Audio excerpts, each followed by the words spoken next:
Do I start? Yes, you may. Namaskar. I welcome all the sisters and brothers present here in online meeting of Indian section.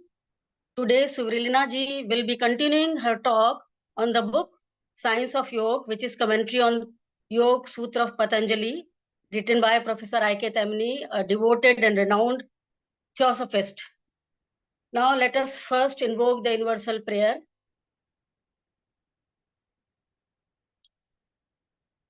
O hidden life, vibrant in every atom. O hidden light, shining in every creature. O hidden love, embracing all in oneness. May each who feels himself as one with thee know he is also one with every other.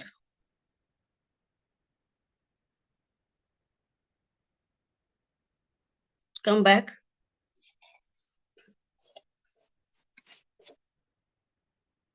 Although all the senior members know about outstanding contribution of Suvrelina ji, but for new members, I would like to introduce her.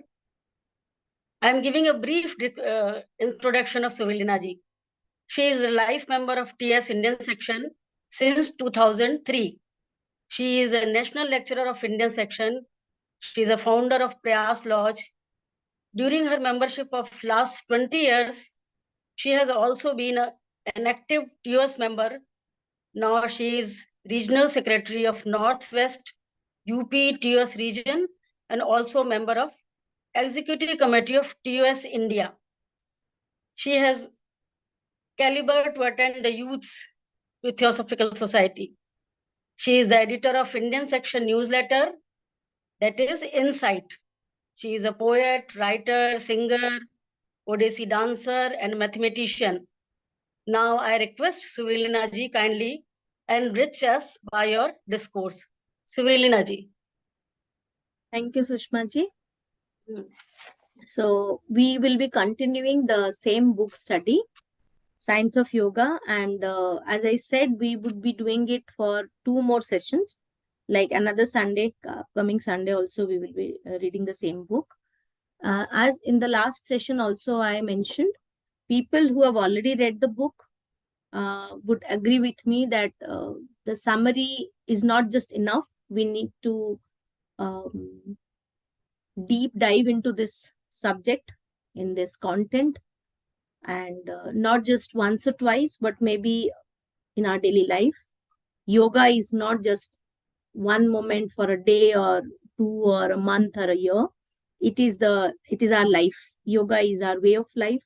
Unless and until we pick it as a practice, as a habit in our daily life, we will not get the essence of it, not the gist of it. Now, in the last session, let me just do this. Just a minute. Last session, I had actually shared some slides, and I had also just a minute. Vimalji, you are taking care of the new people who are joining the group, right? Yes. Yeah. So today, Pradeep Mahapatra is absent, so we have to manage. And yes, now this is it. Okay. So last session, I had shown some slides on what is yoga, what is Patanjali Yoga Sutra, talking about yoga, the 2 basic aspects of our daily life, like while we are being aware of what is going on within and outside. So we talked about practice and detachment, abhyasa and vairagya, in the context of controlling, having a self-control, or I would say the nirodha chitta vritti, because that is yoga. Yoga, chitta vritti, nirodha. That is what the first few sutras of Patanjali Yoga Sutra explains. That's why. Now today we would get into more details of the Samadhi Pada. That's why I would be starting with the various stages of Samadhi. Now, while somebody is talking about samadhi, so as we already know, so when we study something, we read about a thing, we focus on a thing, then we start contemplating on it. Anything, be it science, be it even a poem, or be it a contemporary news.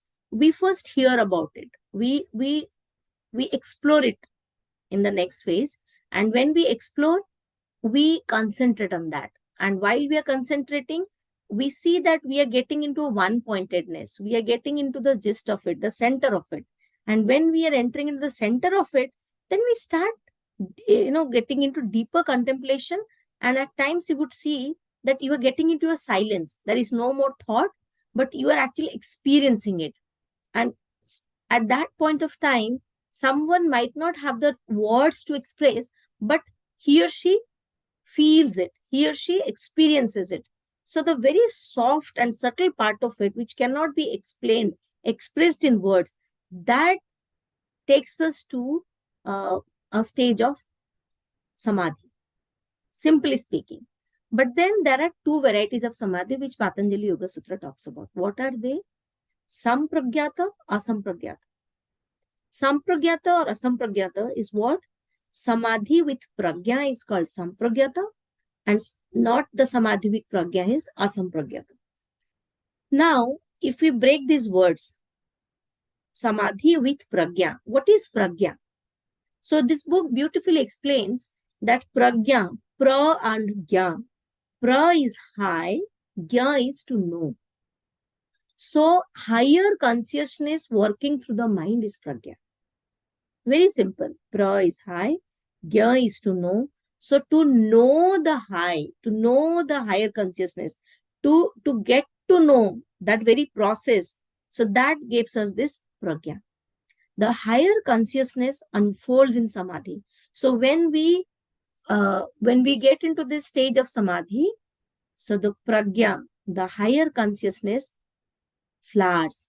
It opens up. It comes to us. It occurs to us, rather, we would say. So mind is cut off completely from the physical world that time. You get so engrossed.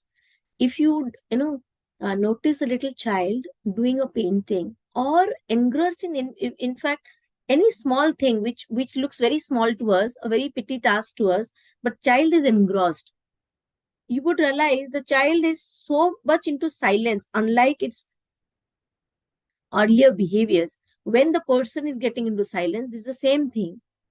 A child getting into a silence while doing something very sincerely with one pointedness, and an elder.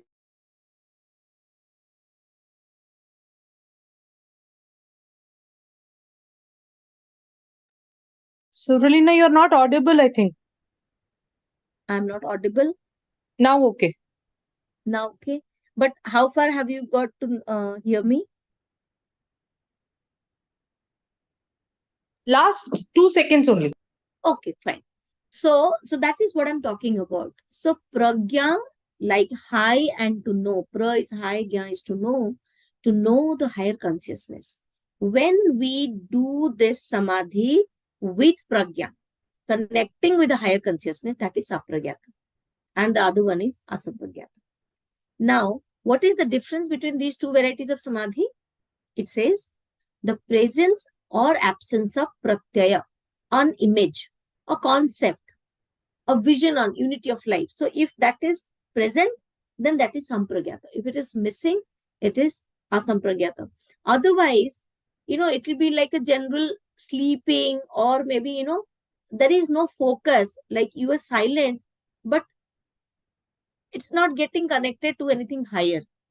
So normal silence and the deeper silence in a samadhi are two different things. Let me tell you a good example here. You would be noticing a lot of people in the world, they're very silent. They don't say anything. You say, oh, he's a very silent person. But do we really know what is going on in this person's mind? Sometimes we don't speak through our words. Sometimes we are silent here. Our lips are silent. We don't open our mouth. That doesn't mean we are silent. If the mind is chattering, it's not silence then. So we have to understand the basic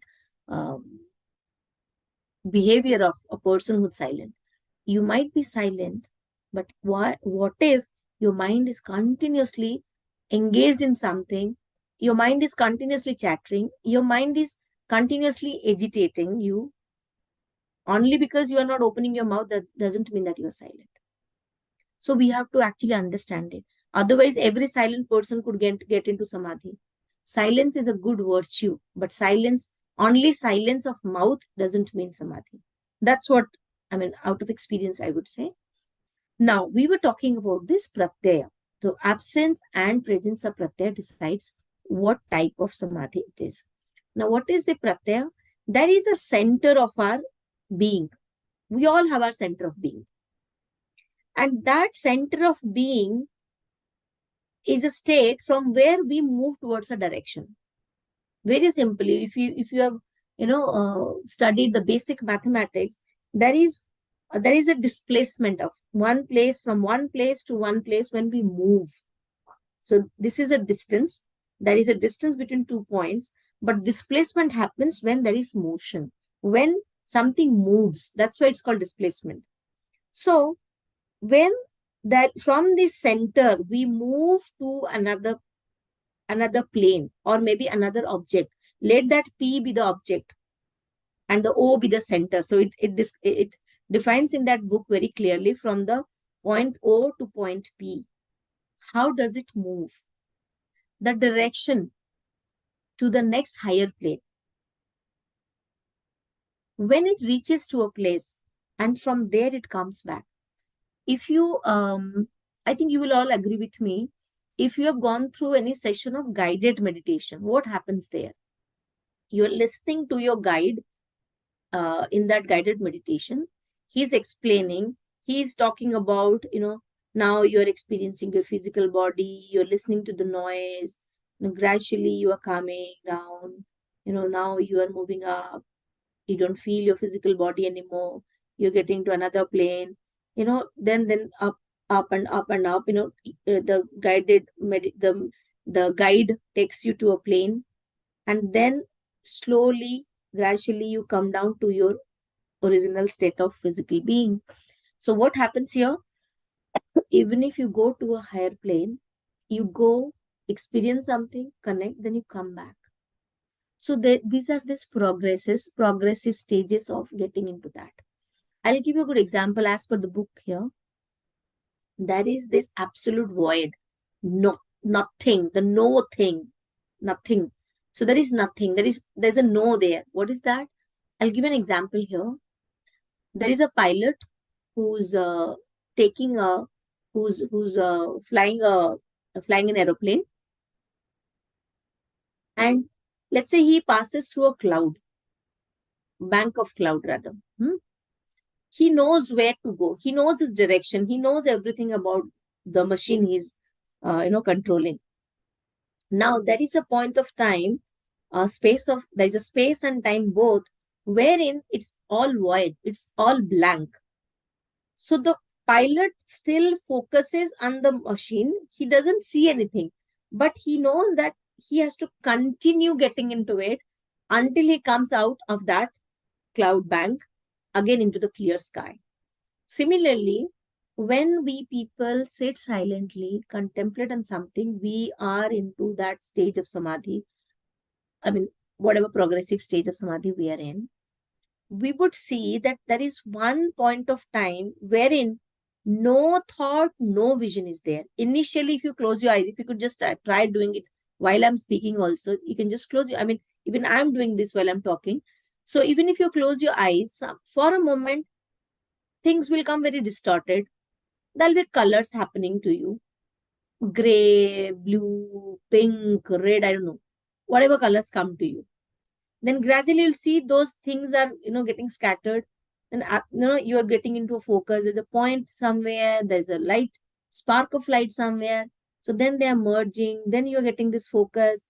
And at one point in time, there is no feel, no scene, no experience, nothing. There is a void. Everybody experiences this. You might try it. You might have tried it earlier, but moment to moment, if you could just experiment it, we will realize this. And when this consciousness of any person who's practicing this yogic exercises or meditation, the person is leaving one plane and then the other plane is coming, then disappearing, and then the person will find himself in a void and remain there until his consciousness will emerge into the next plane with a new and another pratyaya. So pratyaya is something which is moving one by one. Some people even do follow a sound. So it is not always an image on which you concentrate. Some people follow a sound also in any kind of their meditation. Gradually, there is one point they would come back and say, no, I couldn't hear anything. There was no. So like all those things which were giving importance through this process, they all will disappear at one point. Be it a sound, be it a vision, be it a thought.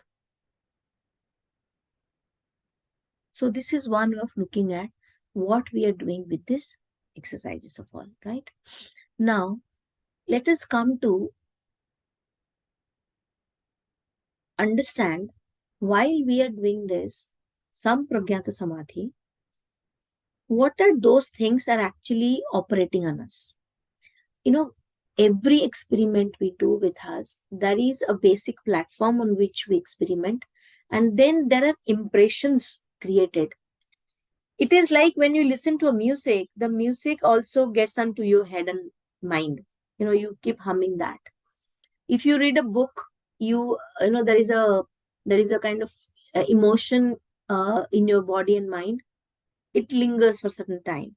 So anything we do in this physical realm, in this plane, and even if we go to a void or whatever we talk now, like we move to an upper plane and do experience something, come back, everything has an impression on our mind and on all our bodies, all the bodies which are operational, which we have made operational, right?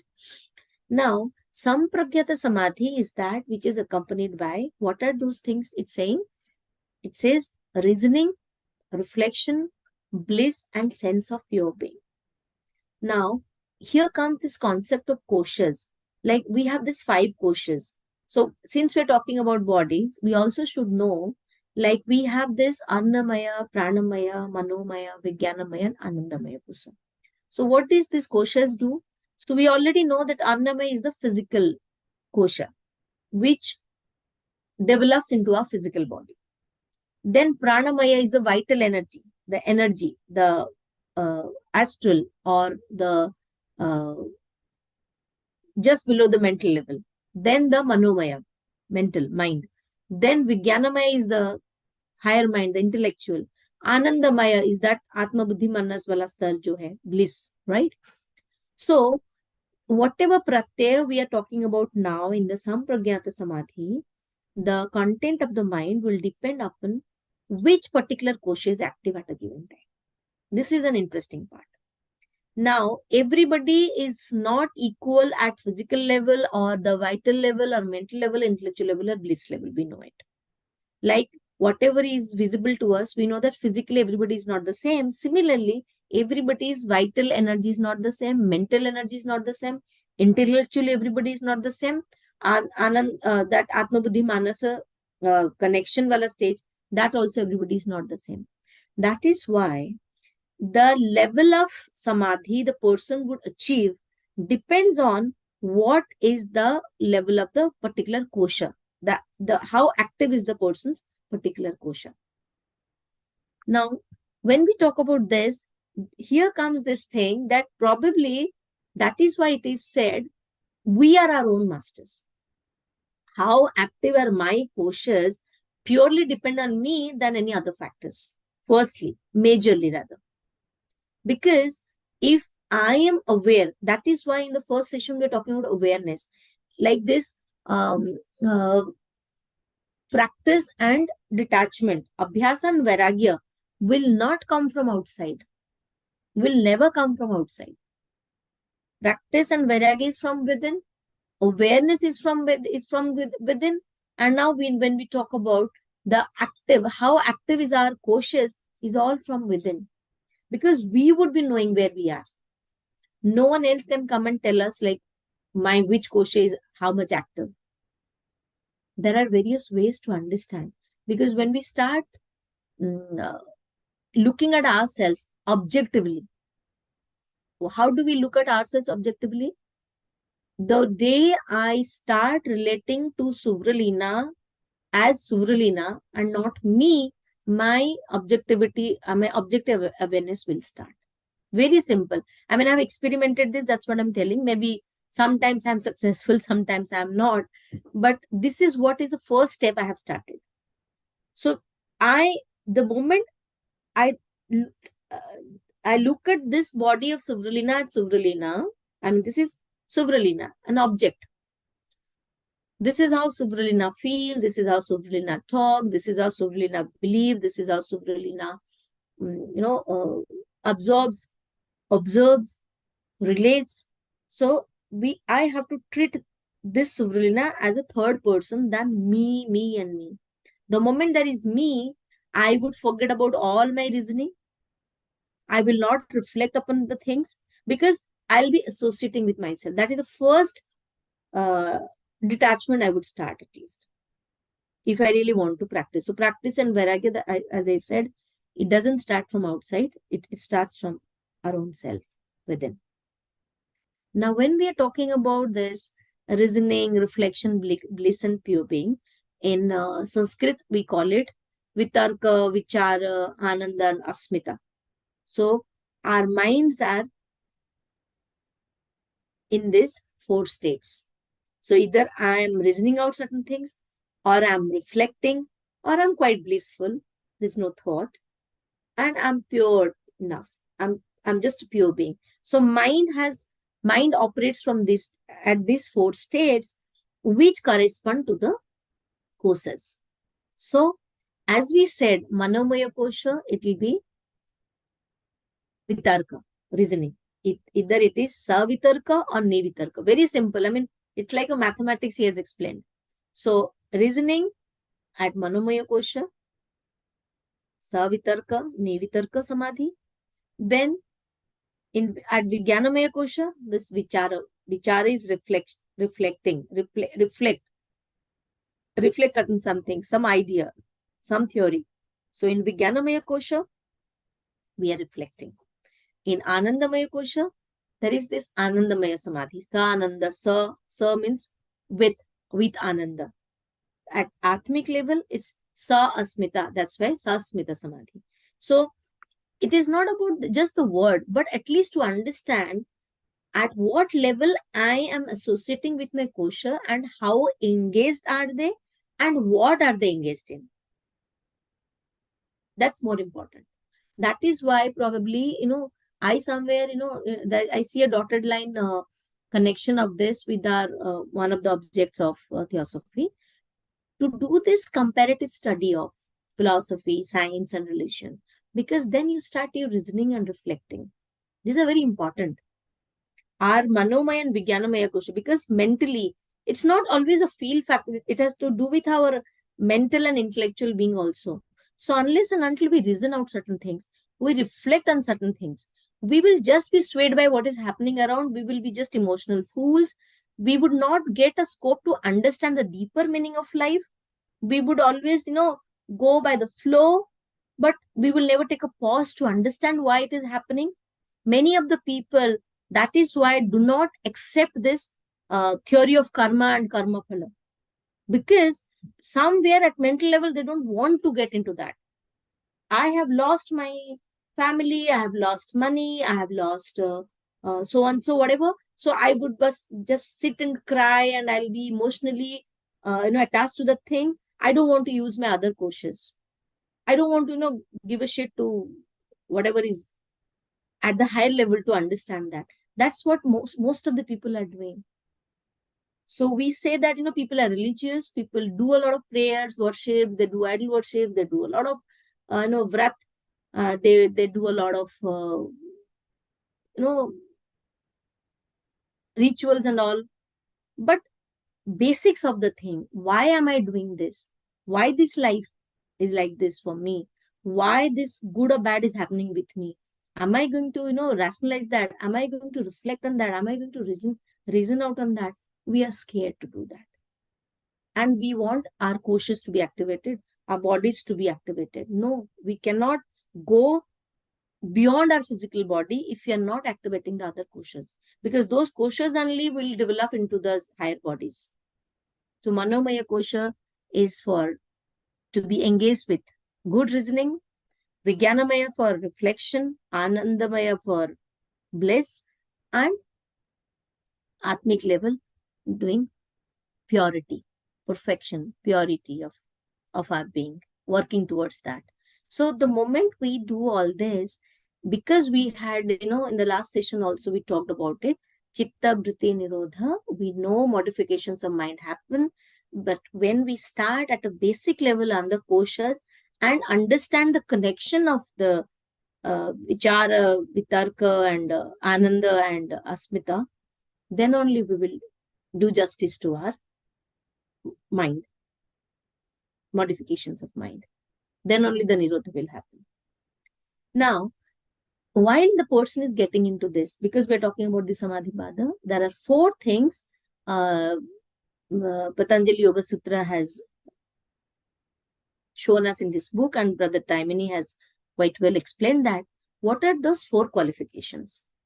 It says, first is faith, a firm conviction that there is this truth which I'm seeking. I'm a seeker of this particular truth, and I have faith that I will get it. Then second is indomitable energy, a determination, a courage, the very willpower.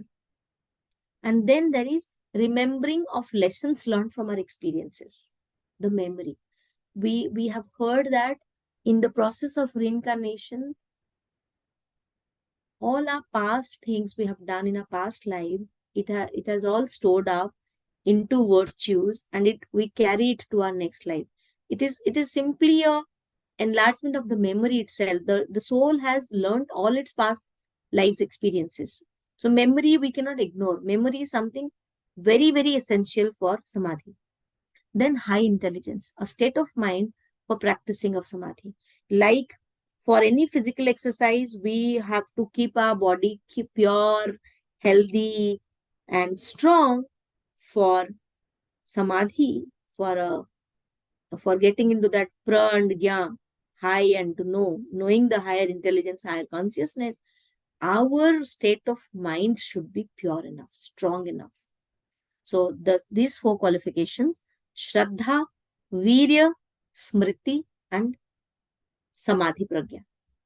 That means faith, the very energy of the willpower, whatever I would have learned as a lesson, those, and the state of mind for practicing of Samadhi.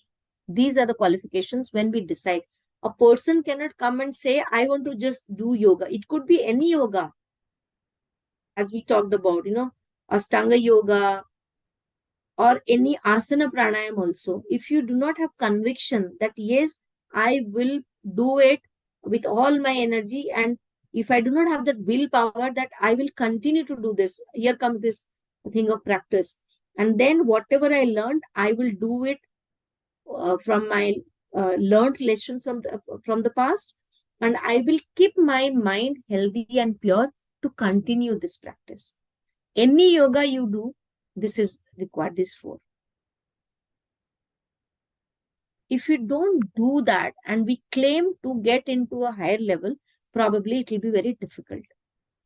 Now, once we are physically and mentally getting ready, we also need to understand the very power of any mantra or any image on which we are focusing, because there are many prescriptions depending on the person's physical and mental well-being or the physical and mental fitness. Various courses are provided. A lot of yogas are not prescribed to very young children. For pregnant women, they say, no, this yoga you should avoid now.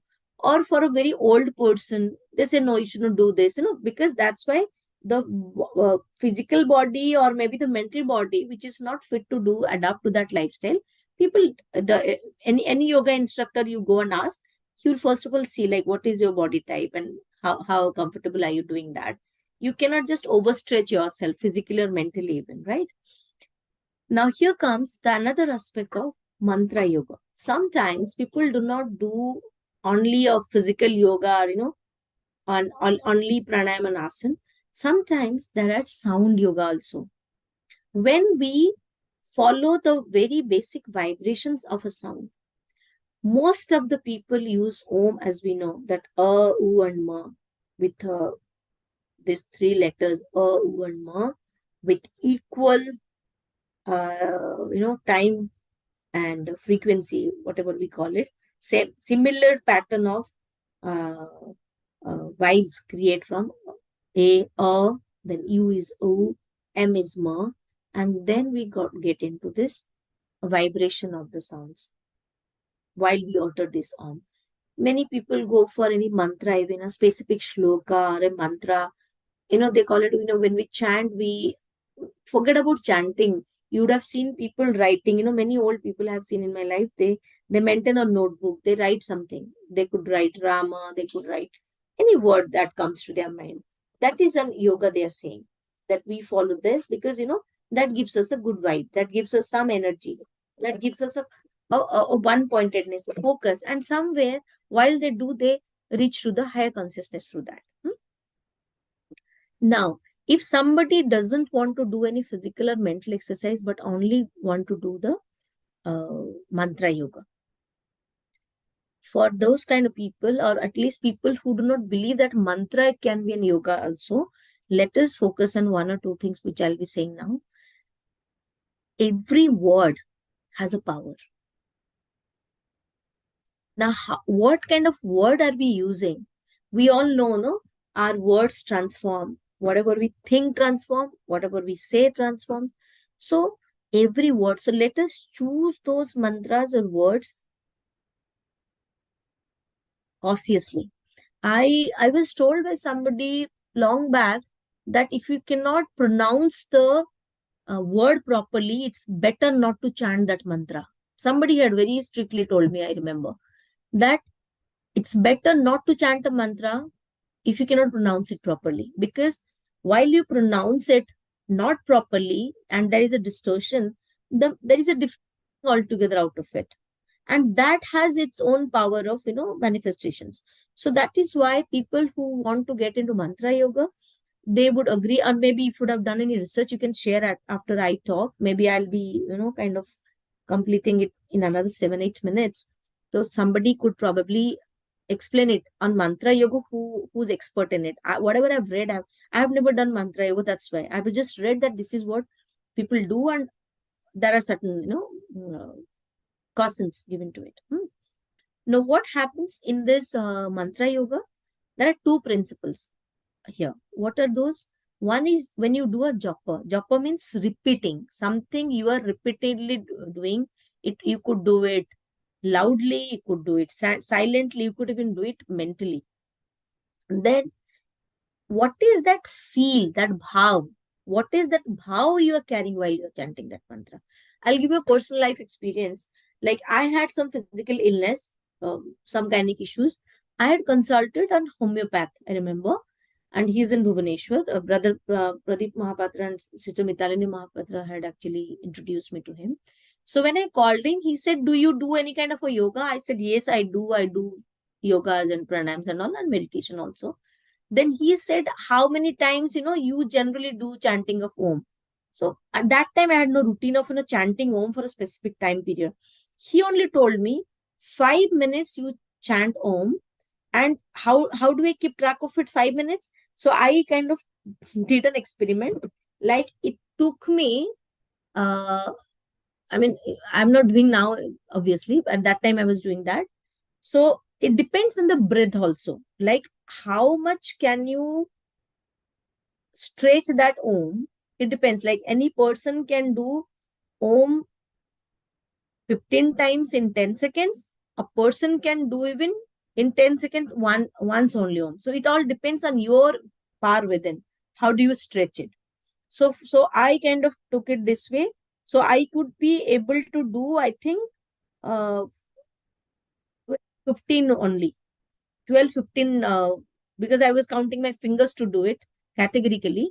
In 5 minutes, it took me 15 fingers I could count. So it depends. So that's why it is about not just repetition while you are doing. Like this gentleman had told me, so with every Om, while you inhale and exhale, while you're doing this Om, you dwell on this thing that I am bringing good health to me. I am invoking a healthy being of me, that way.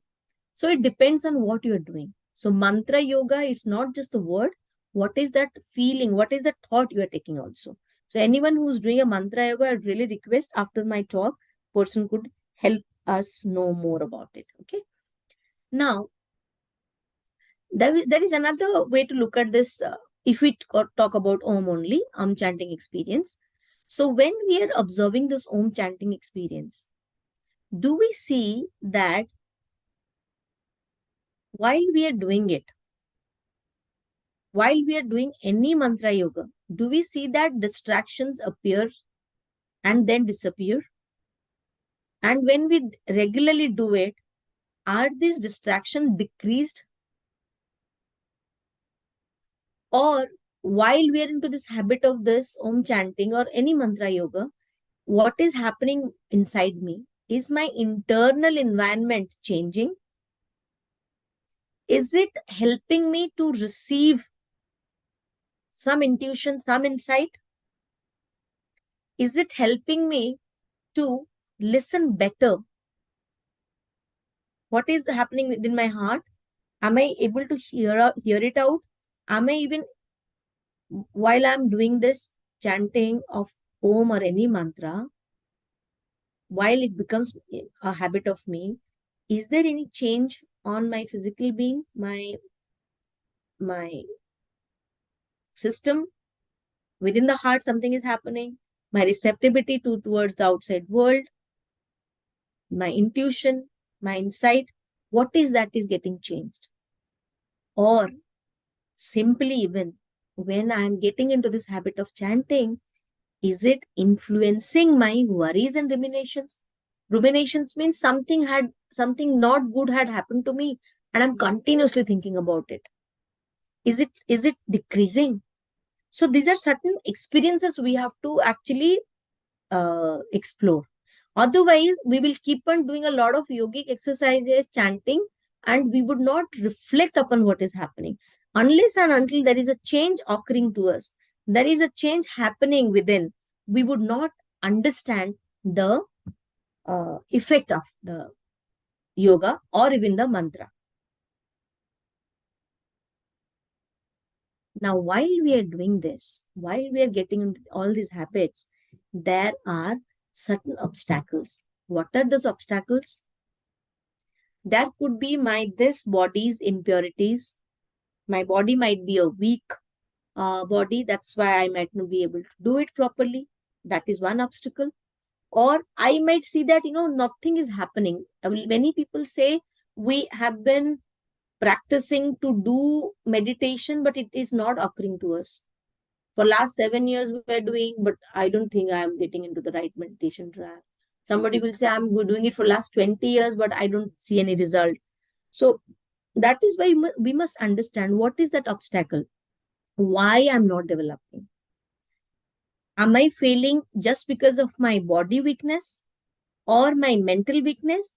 Or I don't have faith, like all those things we talked about. Don't I have that kind of a faith, that conviction? Or don't I use my willpower properly? Or am I not in a position to control like all this distortion coming to my mind? I'm depending on somebody else to do it. All these things we have to ask ourselves. Otherwise, we'll continuously getting into a habit, but that will not become a practice. Now, I had kind of listed down some 8 or 9 conditions of mind which was causing this distortion, and how do we counteract. The first thing I know, the condition which I noted out of this exercise was disease. Many people are, they are born sick.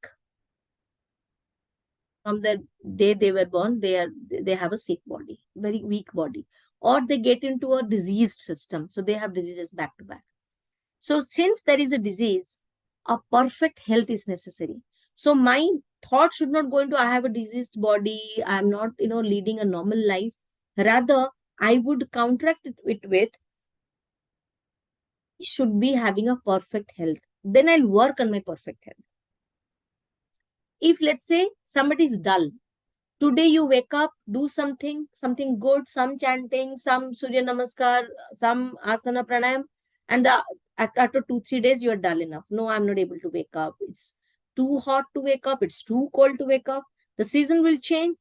You can never practice these habits. So what we do is, let us have a dynamic purpose. Why should I wake up and do it? Why should I spend some time on, doing some yogic exercises, some pranayams, some mantras, whatever you choose, whatever way of life you choose. And when there is this doubt, that's why people, that's why also the mind gets stuck. We have to create that unshakable faith that this is what I want to go ahead with. This is the one-pointedness I have. This is the objectivity I have. And let me keep that faith unshakable. And there is another thing which causes this vikshepa, is carelessness. Sometimes we are not very, very careful about things. We are very casual about life. The more and more we get attentive to little things of life, very attentive to little things of everything we do, we would see that we are getting into a habit of concentrating. The more we get into a habit of attending to smaller things in life, we will see that we are getting into a good habit of sitting silently, because now we are able to focus. There is no chaotic thing happening. There is no carelessness happening. Then there is laziness. Then there is delusion. And then there is non-achievement of a state. And then there is instability. We are very unstable. Okay, today this, tomorrow this. No, we have to continuously practice. So it is probably up to us. We will decide what are my conditions of mind causing vikshepa, distortion, and how do I counteract them. Let everyone make a list of things. Where is my mind getting distracted and how do I counteract? Everybody creates his or her own formula so that, we help ourselves. As I, said earlier also, the moment I'm ready to help Suvralina, I'll take care of her. Objectively, Suvralina is a friend. I am Suvralina's friend. I am Suvralina's guide. I am guiding Suvralina. So let us start treating our own selves as a third party. Help that being grow up. Help that being develop a self-control. So this is how we can start, at least. This is what I think. I might be wrong, but this is how I do. The more and more I help myself, the more and more I get clarity about my own self. And clarity about my own self can only happen when I'm attentive to what is happening with me. My body, my feelings, my mind. Now, when there is this 4 symptoms of vikshepa, like I'm not happy about what's going on, I'm lazy, I'm into all these illusions, I am not into a proper habit of getting things in a routine life, there's no schedule, I'm careless. So what happens? Either I am having a lot of mental pain, I am nervous, I have breathing problem and whatnot. People do not realize. I have seen a couple of people, many seminars I go, and when I see people, before they go and present something, or even if, there is a kind of, the distortion in their thoughts, or maybe whatever they don't like, and somebody's presenting. So I see a lot of people, I see a lot of the breathing speed changes. I've sat across a lot of people when I see they're continuously heavily breathing. I don't know why. People have stopped breathing, lightly. They have stopped enjoying the breathing. Every time the breathing is heavy, hard, that it's not slow, it's very fast. I've started observing people. How do they breathe? The way I look at myself how do I breathe in many situations? Problems, how do I breathe? Happy, how do I breathe? Excited, how do I breathe?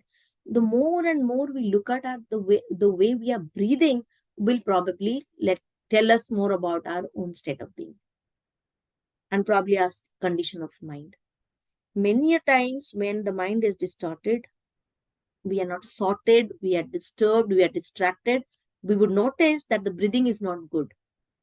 There is something or the other happening with our breathing. Not a very happy breathing we'll have. So we have to look at ourselves closely as a third party, understanding what is going on. And then only we would do a actual practice of yoga. So what I'll do is, in the next session, we will talk about yama and niyama in brief. Definitely, I'm not going to take through an exercise-based program, but yes, we will all learn how to go about it and what are those asanas and pranayams. Those are actually suitable for our own body. As I said in the first session, there are two systems, Kriya Yoga, Ashtanga Yoga. So Kriya Yoga, there are 3 of the niyamas, tapas, swadhyaya, Ishvara Pranidhana, that is austerity, self-study of the scriptures, and devotion to God or pure consciousness. Similarly, Ashtanga Yoga is the yoga of 8 limbs, like the yama, niyama, asana, pranayama, pratyahara, dharana, dhyana, samadhi. So in the next session, which will be supposedly the last part of this book, we will talk about these 3 niyamas and this Ashtanga Yoga. So then we can conclude. And it is not necessary that we do everything. Let us start with at least one thing. If it is Swadhyaya, let me do Swadhyaya only. If it is Tapas, let me do Tapas. That's how I believe. You cannot, achieve everything, all of a sudden. Let us go step by step. If I want to do Yama, let me just do Yama only. Let me take 5 years, no issues. Swadhyaya only 10 years, no issues. But let us start something seriously. Something which we really want to experiment through this body and mind, helping our own self, taking our being to a next level, because that's how gradually we will get into it. We cannot do all the things together. So I would request anyone who has done a good of mantra yoga could please tell me, because I have never done mantra yoga. Only at that time when I was not well, I had done this chanting of Om and I had done that. So I would love to hear about it if somebody has seriously done it. Or maybe we can go for a mantra yoga session also. Somebody who's an expert, we will check with Pradeep Mahapatra ji, and he might help us getting another session into it. Thank you. This is what I had read through, understood, and I know I whatever I feel I said, something correct, incorrect, no idea. Okay. Thank you, madam. Your speech was wonderful. I enjoyed it, and some knowledge, little at least, I could get. Thank you so much. My gratitude. Yeah, thank you so much, Supriya ji. As a new member of Theosophical Society, I would like to add something. आपने शुरू में बोला पतंजलि का that controls. I have read I.K. Tammy's Self Culture. तो उसमें एक word I liked it very much. It was culture. So let the control word be replaced with culture, because control में ऐसा लगता है कि हम किसी को by force control कर रहे हैं. Yeah. By True. culture, Self culture. a much sophisticated word. Yes, Culture में yes. हम we go inside ourselves. Yes. है ना. दूसरे आपने मंत्र का जो बात किया, so I would like to add something. Mantras are nothing but the repetition of specific sounds. Actually, mantras जो हैं वो sounds हैं basically. स्पेसिफिक, इसलिए मैंने बोला हर sound is not word, not mantra. जब हम उसके मीनिंग पे चले जाते हैं, तो मीनिंग पे जब हम जाते हैं तो हमारा माइंड वहां प्ले कर जाता है, बिकॉज जहां भी मीनिंग आया वहां हमारा माइंड तरह तरह की इमेजिनेशन बना लेता है। लेकिन मंत्र में ये नहीं है, इसीलिए ये कहते हैं कि जो स्पेसिफिक साउंड्स हैं उसको वैसे ही बोलना है जैसे वो बनाई है। जैसे हम देवी के मंत्रों को लें, ओ एम ह्रीम क्लीम, इनका कोई मतलब नहीं है, बट वो साउंड्स हैं, और वो साउंड स्पेसिफिक साउंड्स हैं जिनको हमारा, जिसको कहते हैं कि कहाँ मूर्धन्य हमारा, कहाँ हमारा तालव्य है। जो हमारे हिंदी वर्ड और संस्कृत वर्ड का जो साउंड जो सिस्टम है वो बहुत सॉलिड है, कि कौन से वर्ड्स जो है हमें मूर्धन्य से है, क क ग घ ङ, ये यहीं से निकलेंगे। जो तालव्य है वो तलवे वाले है ना, फिर दंतव्य जो है, तो वो स्पेसिफिक साउंड्स का रिपीटिशन है मंत्र का। और उन मंत्र का इफेक्ट तभी होता है जब हम उस पर्टिकुलर स्पॉट से उसको उच्चारण करते हैं। और जैसे आपने बहुत अच्छा कहा, I like it very much, कि उसमें हमारा भाव का, उस पर्टिकुलर इमोशन का होना बहुत जरूरी है। भाव नहीं है तो वो एक मैकेनिकल क्रिया हो जाएगी। जैसे आपने बताया आसन हो गए, प्राणायाम हो गए, दीज आर नथिंग। आसन को यदि हम मैकेनिकल करेंगे, माइंड हमारा कहीं और है और हम कर रहे हैं, तो उसका कोई इफेक्ट नहीं होगा। इफेक्ट तभी होगा जब हम उसका, उसमें पूरा घुस जाएंगे, उस भाव से लेंगे। तो दैट इज, तो वो मैंने मंत्र किए हुए हैं। इसके मैं PSM से हूँ, एक्चुअली पिरामिड सोसाइटी से हूँ, और मेरा एक अलग स्पिरिचुअल वो भी है। तो स्पिरिचुअलिटी से मैं जुड़ी हुई हूँ। तो एक जानने की इच्छा थी थियोसॉफी की। अभी मैं ज्योति लॉज से हूँ। Abha ji, you may take up a session on this mantra yoga specifically. We all need that. हाँ, Thank you so definitely I much would for. Like to. अभी तो देखिए मैं आई एम लर्निंग, मैं actually Everybody is a learner here actually. तो ये एक मेरी लर्निंग ही है, जो मैंने पढ़ा है वो मैं आपको बता रही हूँ। कि वो जो मंत्र है उसका तभी इफेक्ट होता है जब हम उस पर्टिकुलर साउंड्स को फील करें, एक्सपीरियंस करें, तब Thank you उसका so इफेक्ट much. होता है। तो ये Thank you जो चीज है, ये much. ओशो ने भी कही है, मैंने ओशो को भी पढ़ा, उन्होंने जो बोला है शिव सूत्र में, दैट इज वेरी गुड। तो आपसे मुझे बहुत कुछ सीखने को मिला। और डेफिनेटली मुझे तरल जी ने भी कहा है कि आप बोलिएगा किसी टॉपिक पे। सेल्फ कल्चर पे मैंने बोला है, एस्ट्रल बॉडी, ठीक है मैम। आई के टाइम। तो Thank you so definitely much. आप जैसे Thank लोगों you. का कंपनी मिले, इट्स वेरी गुड। Sure. लेकिन मैं यहाँ पे एक चीज आपसे और पूछना चाह रही थी, दैट इज संप्रज्ञात और असंप्रज्ञात। तो इसमें एक थिन लाइन है एक्चुअली। समाधि में भी तो क्या है, एक तरीके से स्टेजेस हैं और कुछ नहीं है। Right. उसको कर लिया है पतंजलि ने, उसको दूसरों को समझाने के हिसाब से अकॉर्डिंग उसको बांट दिया। अदरवाइज ये एक प्रोसेस है। तो Right. उसमें क्या मैं मानूं, असंप्रज्ञात में हमारा वो पर्टिकुलर माइंड भी खत्म हो जाता है, जिसको देखिए वो प्रत्यय की बात करी गई है। yes, that pratyay, if it is there then it is sampragyata, if it is not there then it is asampragyata type. So pratyay is the, it's like, it could be anything, it could be an image, as you said, somebody, जिस पे focus किया जाए। Exactly. Otherwise, जैसे I told you ना कि you are silent, but that silent is taking you nowhere. When you are focused, it's like, I'll tell you a good example. How do I take that example? Okay, it's a very interesting example. There was somebody who went to a college, and he saw students were so they were not disciplined, very indisciplined students. They had broken the glasses of that college.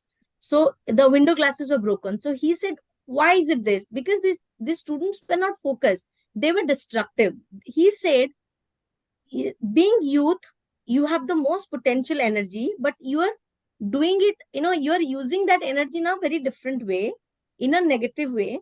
If you just turn it around to a positive thing, you will create something wonderful.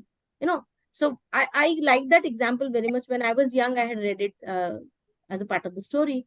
So everybody has that, but when you pull that power, when you stick to that, to a different level of energy, to a higher level, you get the gist of it. Otherwise, हाँ, आपने बहुत सही कहा। यहाँ मैं एक चीज और ऐड करना चाह रही हूँ। अभी मैंने वॉइस ऑफ साइलेंस पढ़ी, आई के इनकी लेट बी ट्वेटी। उसमें बेसिकली तो उन्होंने फाउंडर हैं जो हमारी ब्लास्ट की, उन्हीं के उसको बताया है। वो कह रहे हैं कि जब हम समाधि की ओर भी जाते हैं, यहाँ भी माइंड प्ले खेलता है कहीं। तो कभी कभी जिसको कहते हैं ना कि नॉलेज भी हमें कहीं अंध कुएं में डाल देती है, हम्म। क्योंकि माइंड वो प्ले करता है, और जहां माइंड का खेल शुरू हो गया, वहां आदमी इस इल्यूजन में पड़ जाता है कि is he going to the right direction, और कभी कभी वो उसको बैकवर्ड भी पुल करते हैं। Right, right. तो इसलिए हमें यहाँ पे ये चीज philosophy इम्पोर्टेंट है। is always telling us doing self observation, Yeah. self awareness, objective awareness rather. Otherwise, it will be all mechanical. You Yeah. cannot do anything. But समाधि में मुझे लगता है कभी कभी वो ऑब्जेक्ट भी खत्म हो जाएगा at the Yes, yes, of last, course, of क्योंकि course, of these are course. Also, ये लेडर है। यदि Yeah. हम लेडर को ही पकड़े रहेंगे Exactly. तो भी है, उस लेडर को भी छोड़ना ही है हमें। True, true, true. तो So it is basically layered. yeah. So you have to get into that level of that layer itself to come back or And come. keenful observation, awareness, with awareness is important कि am I going to the right direction? इसमें कहीं भी गलत भी हो सकता है, because ego plays an important role here. So thank you so much. Thank you, Abhaji. And I think you should speak about whatever you have experienced so far and experimented. Sushma ji, do I see you? Over to you. You may conclude. Thank you, Sabrina ji, for your enlightening presentation. Actually, you have thrown light on the practical aspect of yoga. When you were presenting, I am reminded Radha's statement. She is saying a given set of virtues. Virtues must arise from the negation of unreal things through the use of discrimination or vivek. You have said about sampragyat samadhi or a sampragyat samadhi. So she said कि discrimination or virtue, both the Yoga Sutra and the Bhagavad Gita refer to abhyas, practice, which is the constant examination in daily life of one's thoughts, emotions, and actions to discover how far and in what manner they spring from false perceptions. With these words, I thank you again. And if anybody wants to add something, they are most welcome.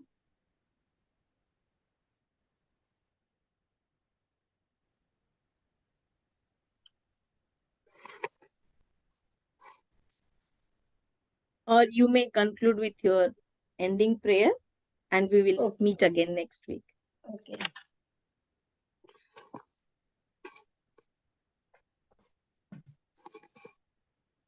असतो मा सद्गमय तमसो मा ज्योतिर्गमय मृत्योर्मा अमृतम गमय.